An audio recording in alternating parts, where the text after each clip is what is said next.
Well, actually, let's just start with the general Eurozone feeling. Politically, things look a little bit dodgy, but when we look at the oil price at these levels and other things like sentiment, I guess, a little bit better, can you feel a little bit more optimistic? Yeah, I think so, Axel. A little bit more optimistic. I mean, obviously the falling oil price is helping, but you know that in itself is actually causing problems for the ECB. You saw in those Spanish CPI figures this morning, you know, minus 0.5, and it's likely to feed through into the German CPI figures later today. But offsetting that, you're looking at German unemployment. It's at a record low. So you know, when you actually factor all of that in, it's going to make it that much more difficult for ECB to stitch policy together to cater for, you know, the whole euro area. It's going to make it much more difficult to sell the concept of sovereign bond buying to the Germans when their economy is actually starting to improve. Record low unemployment, and there is some indication that actually the economy is picking up in Q4. So it's a sort of a double-edged sword. Was Draghi, I mean, Draghi came out and spoke this morning, was he a little bit less dovish than he's been previously?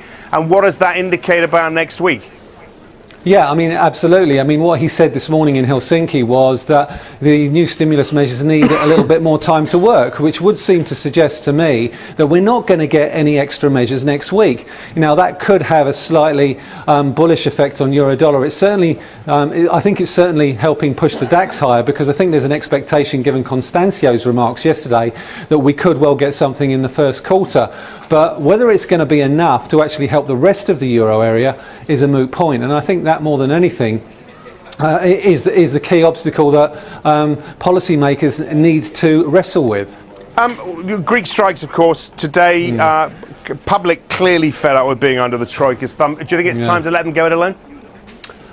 Well, you know, if Greek bond yields are sort of a yardstick for risk, then the answer to that would be no. You know, there's a huge amount of political risk in 2015 that I don't think the markets are really factoring in at the moment. Greece has got elections next year. Portugal's got elections next year. Spain has got elections next year. So, you know, if any of those elections don't go the way of the incumbent parties, then that could introduce some extra political risk into the debate with respect to, you know, structural reforms, which Mr. Draghi continues to bang on about.